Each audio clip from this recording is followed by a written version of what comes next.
Greetings, beloved, in Jesus' name.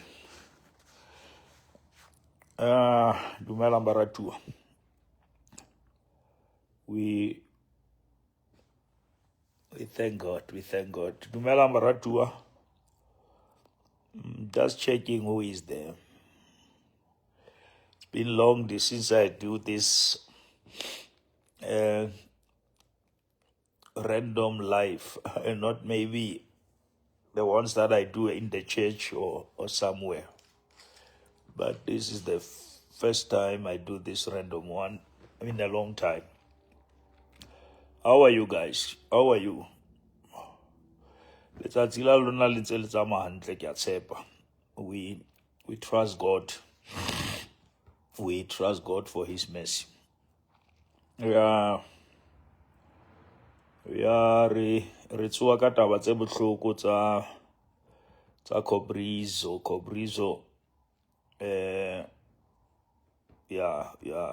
from the river, from Tsotsi. We send condolences to the family. Princely hore modimo aba tshedise. I think the guy was one of the best entertainers of our generation, and he represented the gassy flavor, and But greetings. Now I can see you are there. You're almost 50 there, but no one is talking. But then it's fine. I just want to say a few things.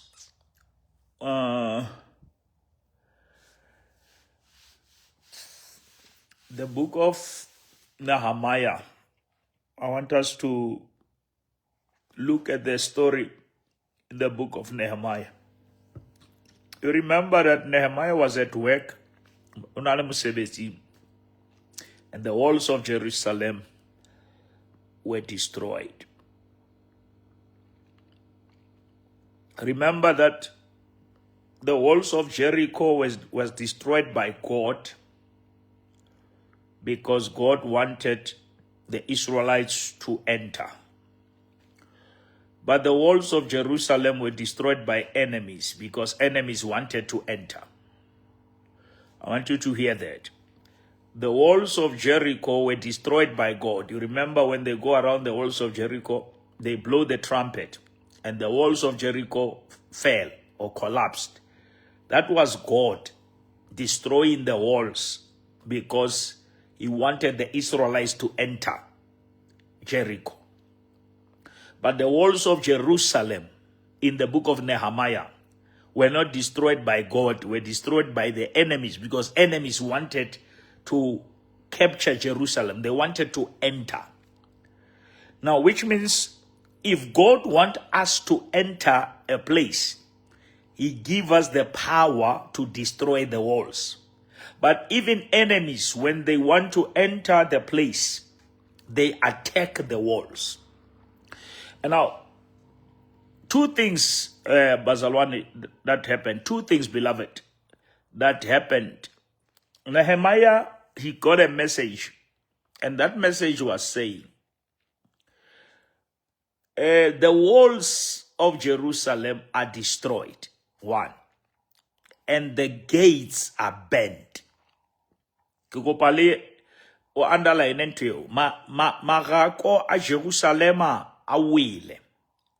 Me di hekets a Jerusalema di chile. The walls are destroyed and the gates are bent. Two things that the enemy attacked. He attacked the walls. He destroyed the walls. Then number two, he bent their gates. Now, what does that mean? The walls symbolizes protection of Jerusalem, protection of the nation. Two, the gate symbolizes the access to the nation. Now, two things that the enemy will always fight. He will fight your protection so that he can have access. He will fight what is protecting you so that he can have access to you, access to your family, access to your marriage, access to your ministry, access to your finances.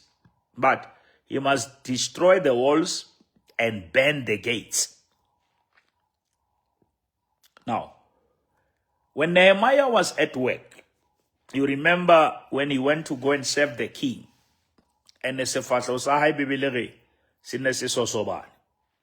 now, one more, because in those days, you were not allowed to come into the presence of the king with that sad face, with that face that shows bitterness or anger, whatever.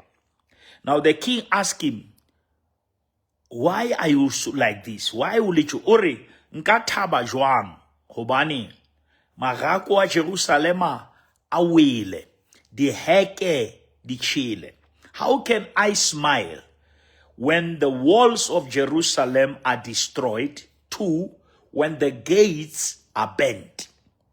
I have no reason to smile. I have a job. Nehemiah had the job. He was working. He was employed. But he had a problem already.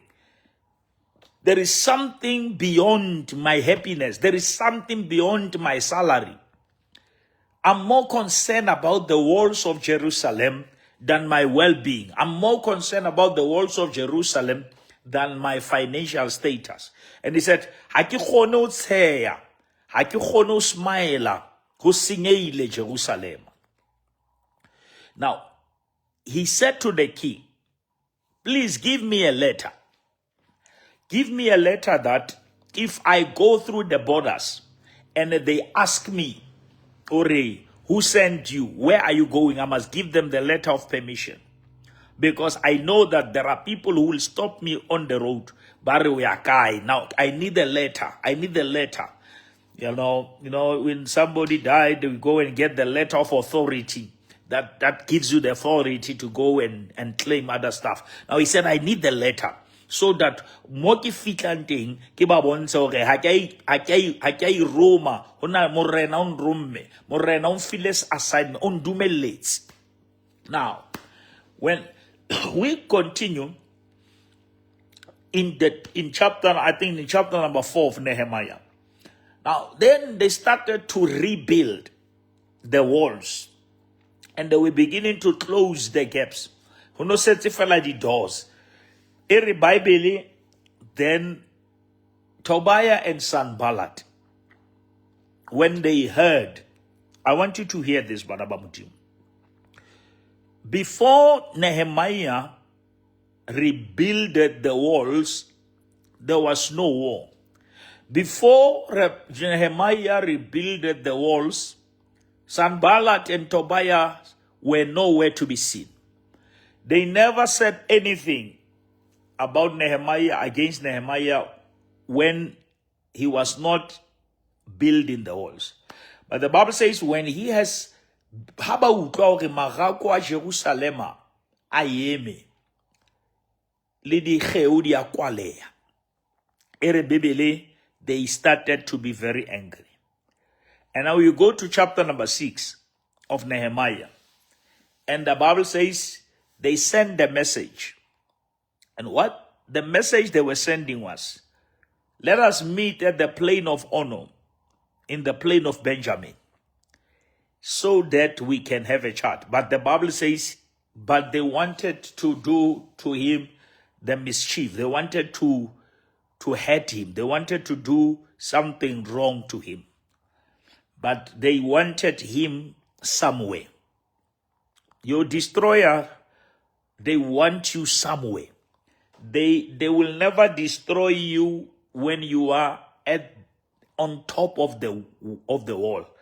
But they want you at the plane of honor so that they can have access to you and so that they can be able to assassinate you. But what I want us to say is this, beloved. The reason Nehemiah was attacked, is because Nehemiah was restoring the integrity of Jerusalem. Because the enemy was now thinking that Jerusalem is a playground. Jerusalem is a place where people can just do as they please.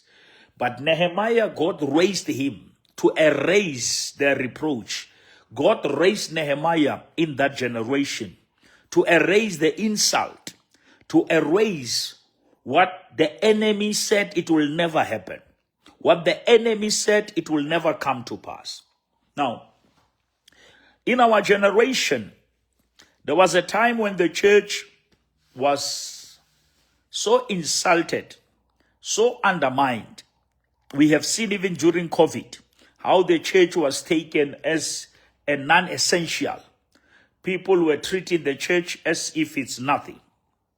And I believe that through me and other servant of God, God has raised us like Nehemiah to rebuild the walls of the church, to rebuild the respect, to rebuild the integrity of the church.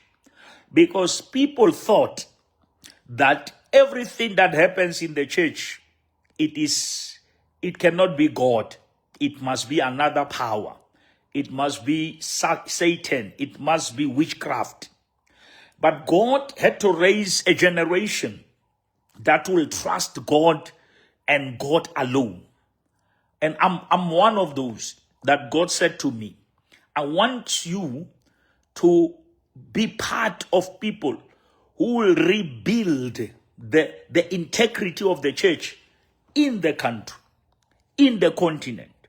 Because people have looked at the church as a playground and they thought that the church is a beggar.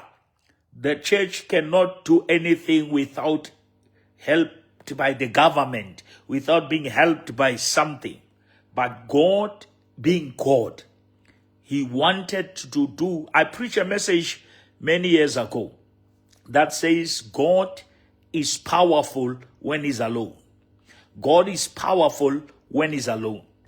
Ephesians 3:20, it says, now to him who is able.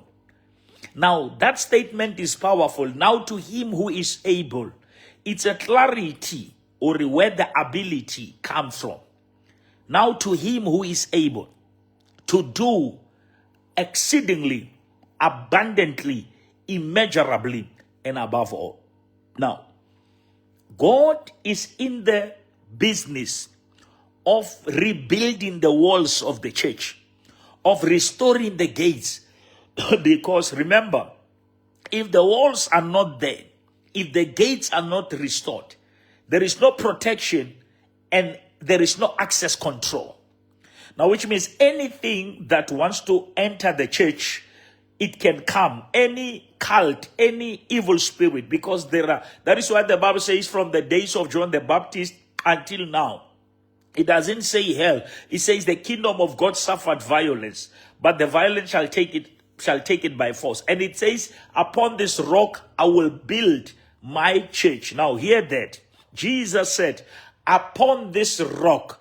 It was after he asked the disciple, who do people say I am? And say, some said you are Elijah, some say you are John the Baptist. And he said, it's fine. Who do you say I am? And the Bible says Peter stood up and said, thou art Christ, the Son of the living God. And Jesus said to Peter, flesh and blood did not reveal this to you, but the Spirit of God. And Jesus said to Peter, upon this revelation, upon this understanding, I will build my church. Now, I want you to hear this and come with me so that you understand the emphasis. Ore modimo emphasize aí. Jesus ore, upon this rock, one, I will. I can, or I will. 3, build. 1, I, 2, will. 3, build. 4, my. 5, church.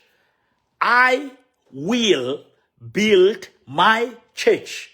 Now check that 5. I, God Jesus will, it is my will to build my church. I will build it for me. Now, I want you to hear that.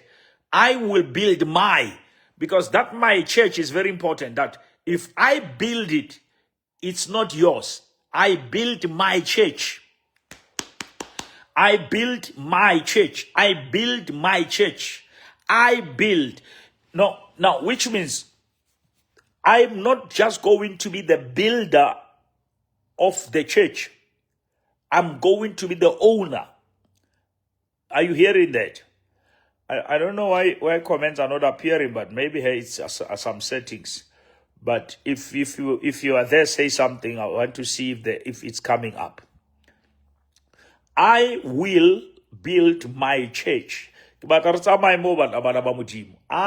will build my church. I will build my church.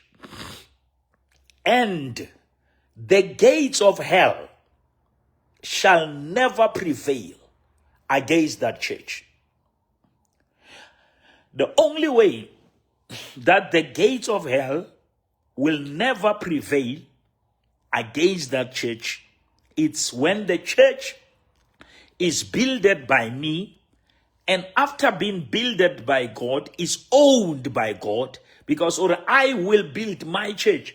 Now, which means we don't only see God when he has to build it. We need him to stay so that he can own it. He must build and he must own it. He must be the builder and the owner. And he says, if I'm the builder and if I'm also the owner, then the gates of hell shall never prevail. But the truth is, even if it's builded by me, even if it's owned by me, the gates of hell will rise against it. The gates of hell will attack it. But the guarantee is that the gates of hell will never prevail. The gates of hell will never prevail. Now, Nehemiah chapter 6, it's very powerful because they called Nehemiah and they said, come, let us meet at the plain of honor. And Nehemiah's answer is what I want to give you today, this afternoon. Nehemiah said, ha ke kgone ho theoha ke tshwerwe ke mosebetsi. Ha ke kgone ho theoha ke tshwerwe ke mosebetsi. Ho na le lebaka bana ba modimo why Nehemiah ana hana ho theoela the plain of honor, because these people wanted him to come to their level. They wanted him to be downgraded to their level so that they can upgrade their ego. Now listen to me. If Nehemiah came down, if Nehemiah downgraded himself to their level, they knew that when Nehemiah downgrade to their level, it's gonna upgrade their ego. It's gonna upgrade whatever their platforms. Now Nehemiah had to refuse to say Haki. Now I posted in my other page during attention given to the donkey. When you give the donkey an attention, the donkey start to think that it is the lion. When you begin to give the donkey too much attention, the donkey start to think that it is the lion. Now, I'm saying to you, whatever you give attention to will determine your direction. Now, it is normal that when the walls are builded, the wall is static. Every time you build something, you must know that you are provoking another kingdom. You are provoking the kingdom that said God cannot do it. You are provoking the kingdom that said God is not able. You are provoking the kingdom that said it can never be done. Now, every time you do something that is going to shake the atmosphere, you are going to have Tobiah and Sanballat who will rise against you. But if you want to finish what you are building, never focus in the attack. Never focus on the negativity. Never. You know, for me to build that church, I had to be builded for many years. People see the church builded in 9 months. They don't know that I started the church in 2011. 2011. I only started building church in 2024. Now, 13 years. 13 years. It was the years that God was building me. When God was building my character, when God was building my muscle, so that when I enter into this project, I will do it in 9 months, but people will see the 9 months work, but they don't know the 13 years work. There is a 13 years work that is behind that 9 months work. Now, the 9 months work you see in the public, it was the results or the fruits of the 13 years that has been working behind the scenes. And that is why I normally make an illustration of the gopher hood. Or the gopher hood, it grows, Barikadi research, the tree that he was used to build the ark. They say it grows 8 years, going down, 8 years. 8 years. It grows going down for 8 years. And after 8 years, that's when it appears on the surface. But the day you see it on the surface, it's not the day it arrived. There is another tree. The roots have been there for 8 years. God has been building the roots under the water, under the ground for 8 years. Now, when that tree is building the ark, it was prepared for the ark before it builded the ark. God had to prepare the tree for the ark before he builds it, the ark with it. Now, God has to prepare you for it before he build it with you. Now, it took years when the tree was growing under the water, and it stayed there. It learned to be how to be stubborn, how to be resilient, how to be strong under the ground. When the waters were attacking it, there were no cameras, but it has to stand when the flood attacks it publicly. It stood on the encounters that it experienced when it was under the ground. Now, this tree has to be builded for water by water. It has to stay in the water for 8 years so that it can be able to stand in the flood. Now, God cannot just make an ark that is going to be facing the flood if that tree is not a flat material. That tree must be a flat material. That tree must be able to resist the water. It must be able to stand the test of time. So that when the flood comes, that water, that tree will never break. That tree will never lose its grip. Now, God has a way of hiding you in God. Remember, when Joseph had a dream, but that dream was supposed to be prepared. He was supposed to be prepared. The dream came immediately. And listen to the final results. But he had to go to Egypt. And the Egypt was a hiding stage. Every time before you go to the stage where you are going to be seen, you must have been in the hiding stage of your life. There must be a hiding stage where God will hide you so that he can prepare you, he can harness you, he can sharpen you, he can shape you. Now, the pit that Joseph went through, it was part of the plan. He went through the pit, he entered the palace, the house of Potiphar. Then there was an accusation. He went to prison and he went to the palace. Now, you can understand that it was the pit, it was the prison, then finally the palace. It was the pit, it was the prison, and finally the palace. Now, many people, they see Joseph entering the palace. They don't know that he survived the pit. They don't know that the same Joseph who is now entering the palace. He survived the prison. He was once in the prison, and now he is in the palace. Now you cannot compete with Joseph in the palace if you don't know Joseph who was through the pit. You must understand that the Joseph seated at the right hand, he was under the wrath of the king. He was punished by the king, but he had to graduate.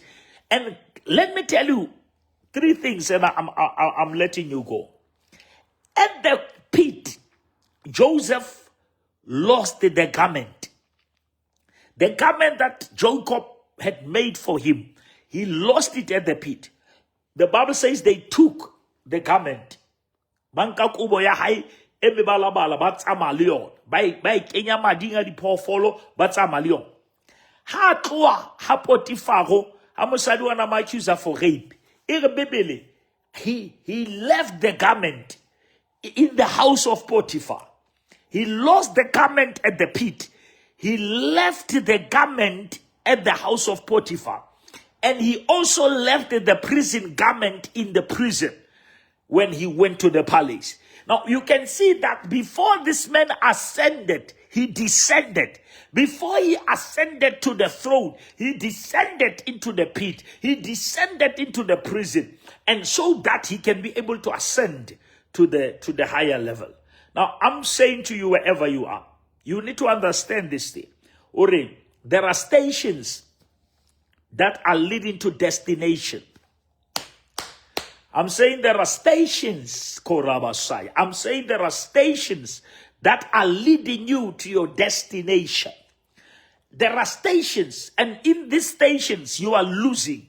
You are losing friends. You are losing money. You are losing things. But those are the stations that are the prerequisite for the destination. Before you reach the destination, you must via certain stations. And now people, when they see you in the destination, they want now to come and fight your destination, but they don't know the stations that you passed through. The stations you went through, the stations that you lost your parents, the stations that you lost your money, you lost your cars, you lost your house. Those were the stations that were preparing you or shaping you for the destination.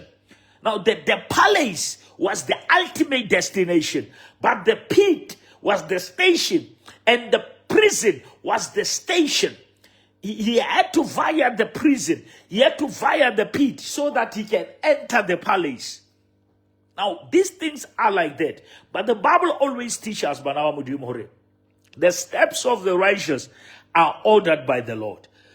Now, I'm saying to you, never go to the level. Never downgrade. Because enemies want you to downgrade so that they can upgrade their profiles. They want you to downgrade so that they can upgrade their names. They want you to downgrade so that they can upgrade their platforms, whatever they are saying. Now, there are certain things that don't stoop that low. Refuse to settle for less and stick to the assignment and fix your eyes on Jesus Christ, who is the author and the finisher of your faith. When you are struggling, you are cursed. When you are blessed, you are a witch. That's the mentality of evil people. When you are struggling, you are cursed. When you are starting to be blessed, then you are cursed, or it's not God, it's that. It's normal, Banabamujimu. These things happen. But don't go to the plane of honor. That is my message. And the Lord has just laid in me that there are people who want to drag you into the mud. They want to drag you into the mud of gossip. They want to drag you into the mud of evil. Because people are bitter, people are evil, people are vile, people have. But now, babata ho kenya ka seretse ho uska ba qetela ho bonala hore papa nke mang. Now, Nehemiah hana ho theowa. Hana ho theowela leveleng ya devil. Hana ho theowela leveleng ya lehloyo. Ha na o theoela leveleng ya bitterness. Ha na o theoela leveleng ya anger. Ha na o theoa. O ba jwetsa hore ke tshwerwe ke mosebetsi. Focus on the assignment. Focus on the mandate. Focus on that which God has called you to do. It took me pain. People see me building a church in 9 months. They don't know the wounds. They don't know the betrayals I went through. They don't know the rejection. They don't know the heartbreaking scenarios. When I started this church the church started in 2011. In 2012, September, I started the church in 2011, May. 2012, in September, just after celebrating a year, May, June, July, August, September, a year and 4 months, I lost my brother, my own brother. He was the member of the church. He joined the church. He was born again through my preaching. He became the member of the church. And in 2012, he died. I buried my brother, the first person. And that day, I never buried only my brother. I buried even another member. It was in September in 2012. I buried my own brother and I buried another member. There were 2 coffins. It was painful. It was heartbreaking. And I was saying to God, how can you say you call me? And at the beginning of my ministry, when I'm starting, I'm losing my own brother. And he was my elder brother who was like a father to me because my father died when I was 8. Then this man took over and he became a father to me. Then I lost him. I buried him in 2012 when the church was 1 year, 4 months. Those are the wounds. Those are the pains. Those are the sacrifices that one went through for the ministry. People dumping me, people living at the crucial moments. But I pursued God. I persevered. I knew that there are stations that I have to via through before I reach a certain destination. I have to via the stations of heartbreaking. I have to via the station of sleepless nights. I have to via the station whereby people you trusted, they disappear. These are the price that one has to pay, but one has to persevere and push. When Jesus was in Gethsemane, he came to a place and he said, if it was according to you, to me, I will say this cup must pass, but not my will, your will be done. Now, that Gethsemane experience, I know it. I know the pain. I know the pain. I know how to just be failed by people. I know how just to be dropped by people, to be dumped by people. But I still have to focus. I still have to push and trust the one who gave me the vision. I know how to be accused by people who are saying, we will never build the church. There is no money. There's this. And I pushed and I remained focused. I remained focused. And in 9 months, God answered my tears of 13 years. The miracle of 9 months was coming from the womb of 13 years. 30 from 2011 to 2024. Now, when you see the results, you don't bring the insults if you don't know the story. There is a story behind that glory. There is a story, and I say normally, never question my breakthrough if you don't know my being through. If you don't know my being through. I pastored the church working for ArcelorMittal. I worked in the company for 18 years, almost 20 years, working with my hands. Running the church, staying at home with my mother. I couldn't even afford my own house. I built it, before I even have to build my house, I built my mother's house because there was no house. I have to build my mother's house from scratch. I have to talk to my wife and say, hey, let us build a house at home first because I cannot leave my mother in the shack like this. And we built that house. We stayed with my mother for years. While I was still a famous pastor, people were insulting me and say, he's powerful, he's on TV, Mara Udula Habon. People were insulting, and I never said anything because I knew that God, in the right timing, he will do what he wants to do. And it was only a few years ago that God blessed me with the house that I'm in now. You know, but I stayed with my mother. My firstborn and my secondborn were born in my mother's house. Then I came with them Kotropong later in 2020, during COVID. Then that's when I started staying here where I'm staying. Only that I'm 5 years when I am. Now, all these years, no one spoke. All these years, when I was staying in Chaville, no one was saying, people were, instead, they were mocking me. They were mocking me, saying, he is a powerful preacher, hana hai, hana hai, hana nklodula habona. Not understanding where I come from, not understanding the background, and the understanding wife that I had. And I said to my wife, let us start at home. Let us build this house for the old lady. Then we can move. Now, sometimes it's amazing when things start to happen and all of a sudden some people start to have a voice and start to now, you want to talk about the man you don't know. You want now to come and want to talk things about the man you don't know where he comes from. You don't know the background. You don't know what made this man. I was not made by Facebook. I was not made by TikTok. I was made by grace. I'm the product of grace. I was grown by God. And I'm 100% the product of God. And whatever you see in my life, it is the fruits of the Spirit. It is the works of grace. It is God displaying his glory. It is God showing that it is possible. It is God showing that young pastor, that young minister who thought you can only succeed by cult. You can only succeed by selling water, by selling oil. But God is raising us to tell everyone that it is doable. It can be done clean. It can be done without being mixed with anything. This is the gospel that I received from Tate Molefe. I grew up in the Assemblies of God. I stayed in the Assemblies of God more than 10 years. I still preach in Assemblies of God today. And in 2006, Assemblies of God handed me over to Gospel Fire and said, take this young man, Murutral Kholela, mentor him, but he's still our child. 2010, end of the year, Assemblies of God released me to ministry. 2011, I started House of Praise in Sasolburg.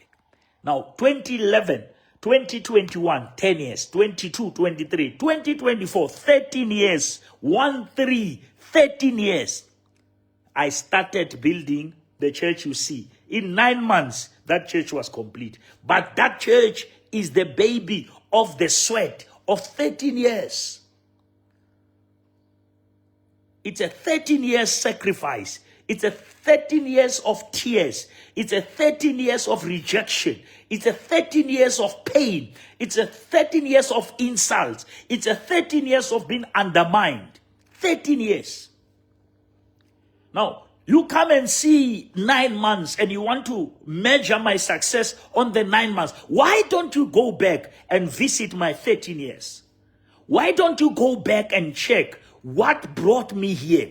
What made me to come to this level? Some of the things I went through, some of you will have been dead. You will never even have stand them.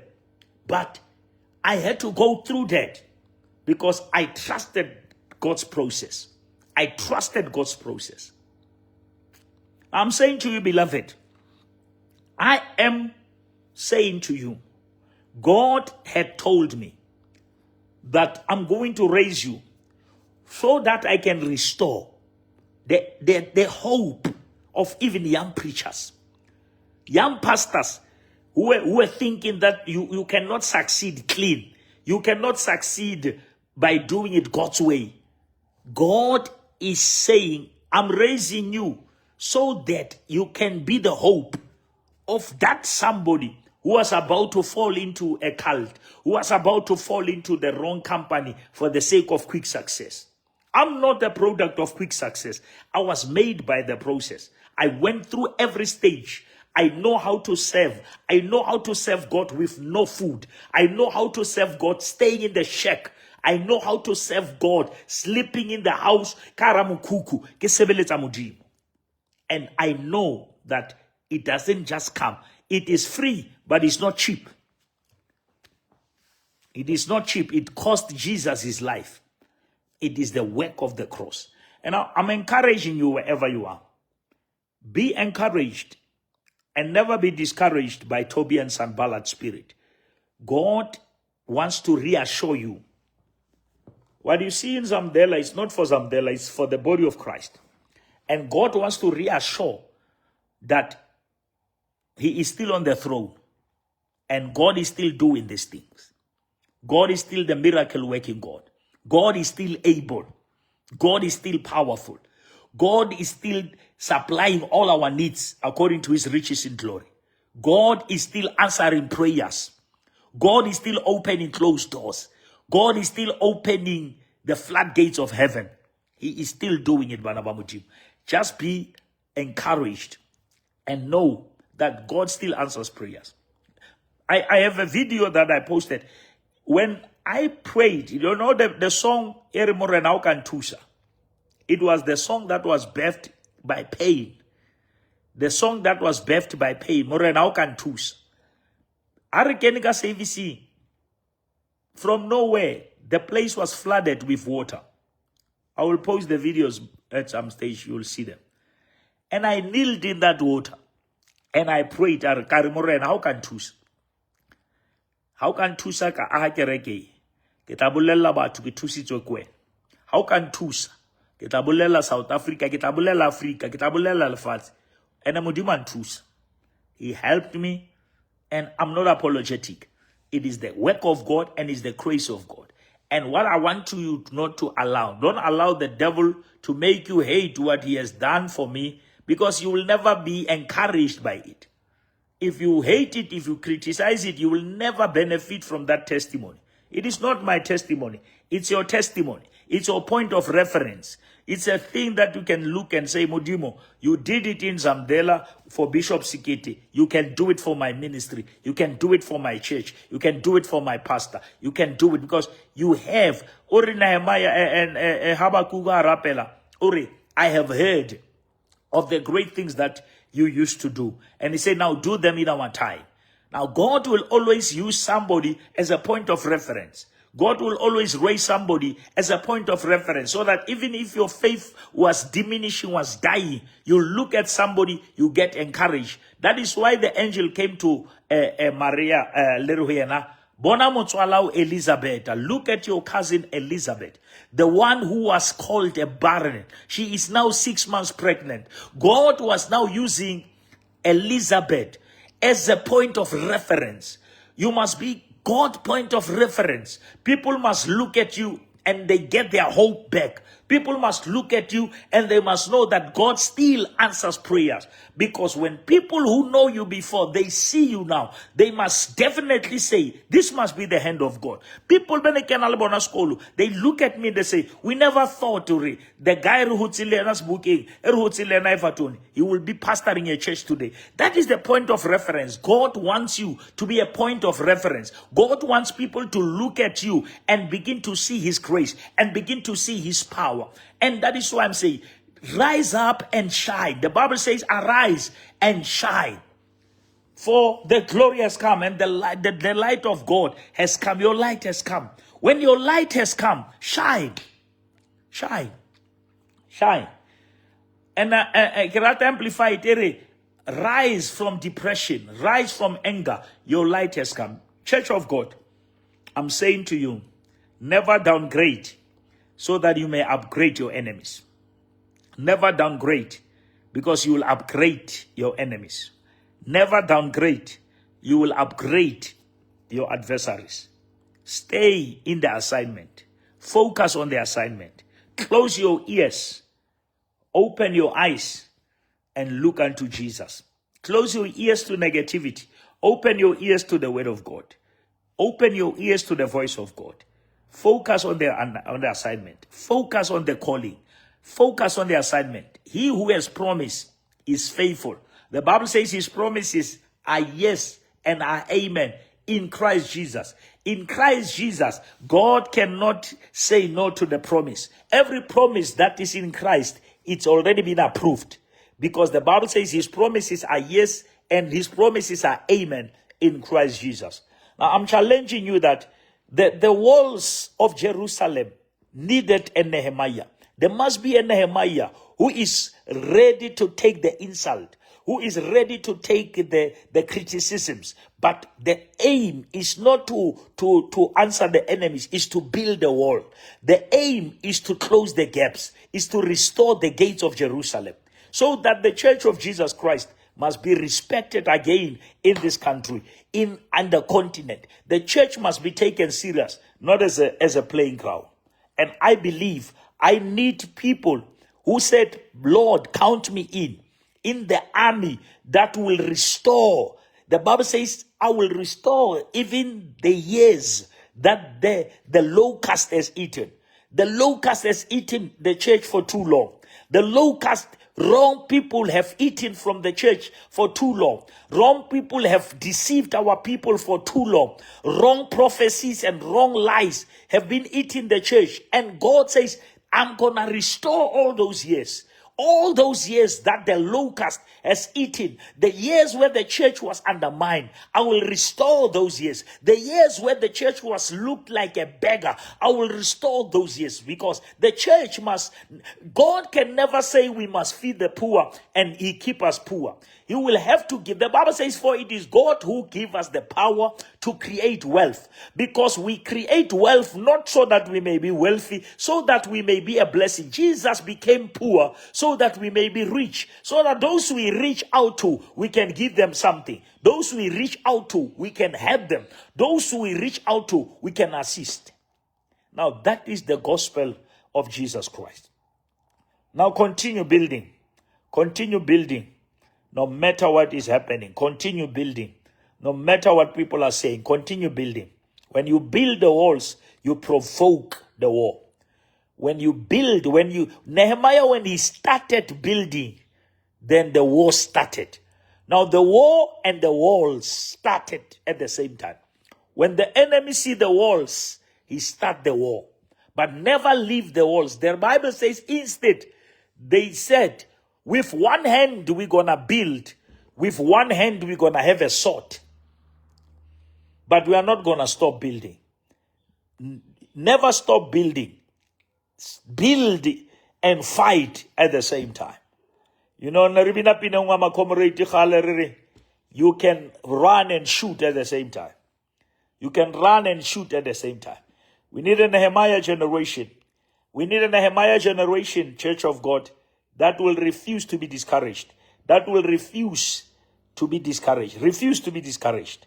Keep on pushing.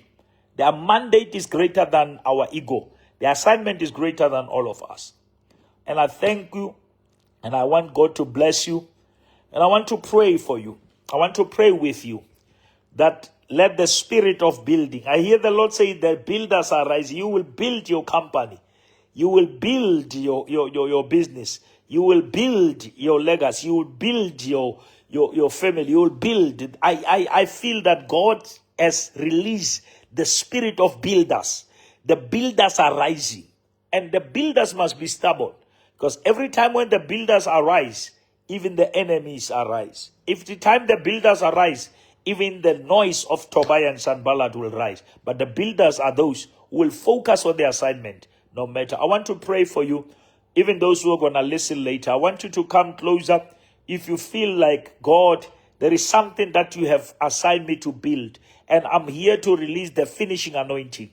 I'm here to pray that you will never just start. But when I start the project, they insulted me. They said, it's not going to finish. It's not going to be completed. But God gave me the grace to finish the assignment. Now I want to pray for you, wherever you are, that finishing anointing will be upon you in that project, even if it's not a church, in that business that you are building, that you will finish what you have started, because God is the Alpha and God is the Omega.